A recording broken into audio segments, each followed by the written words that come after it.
Okay, let's talk about more about the depth, meaning the false grip. Note that when I talked about the depth and height and that they are advantages, it also means that they are disadvantages if the other person has them for you, meaning that you should protect yourself for the other person having them, and you should try to have them. So what was asked was the depth paradox. But note that the depth paradox only happens when the blue is clueless here. So we have now three situations here of three difficulties of the blue. First, the blue will be kind of clueless regarding the depth, and then he is a little better with the depth, and then he is the hard mode with the depth.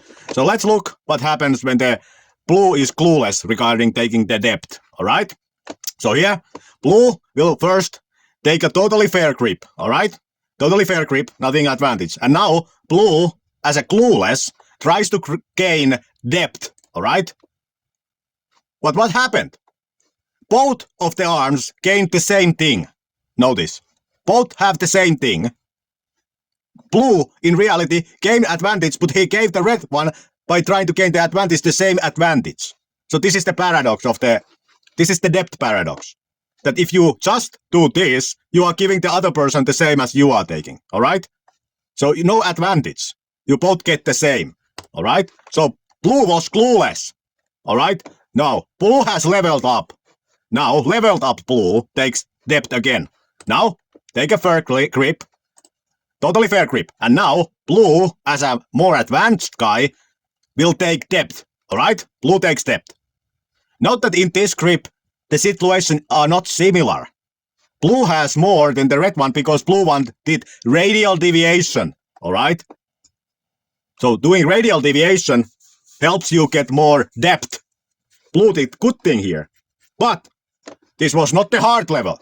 Now blue will go to hard mode. Alright, let's see what blue does in a hard mode. Take the fair grip.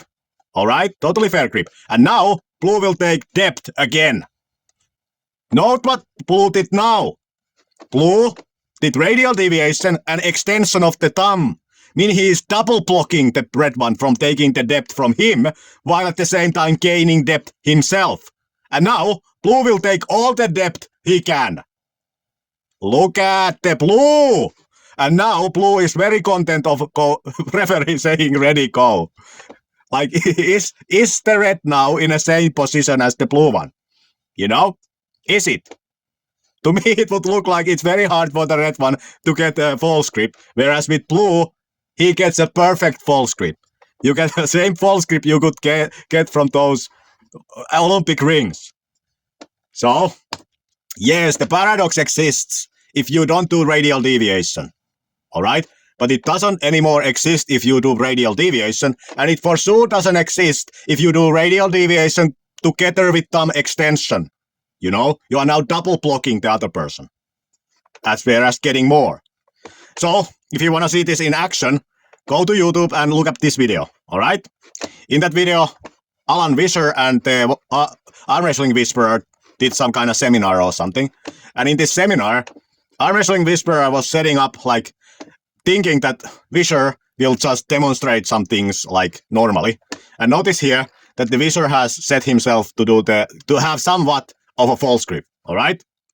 So, what happens in this video is that Vischer just like flash pins him because he wasn't anticipating to anything happen, you know? So Vischer just flash pinned him. Like a little bit dick move, but it happened. So what does Arm Wrestling Whisperer do when he now knows that Vischer will just try to flash pin him without him even knowing that the hit is coming? Alright? So look what he did. Now that they are setting up, he's extending the thumb as far as possible to preventing Vischer to getting the false grip anymore.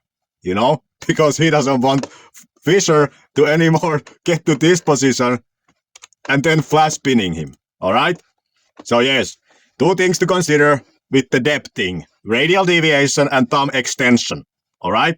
But note that the first video I've just talked about the principal things, meaning that you should try to get height and depth. And then it also means that you should try your hardest to not give the other person height and depth, you know? That is the one aspect of this thing, you know? One aspect is to know what you are trying to get, the height and depth, meaning the going high in the webbing and then setting up for the false script. And one aspect is to try to hide that thing from the referees, and another aspect is to try to get it so that nobody notices it. All right. So what are strategies to get this? But then one more aspect of this all is that how you block the other person from getting these. You know, how you block him from getting height, and if he has had height, how you nullify his height, meaning gain you height back. And same way, if they have gained the same depth you have gained, how you block them from using that depth, or how you take away their depth while still keeping your depth. You know, this is the other aspects, you know, but it doesn't invalidate the height and depth thing. All right, that's all. Bye.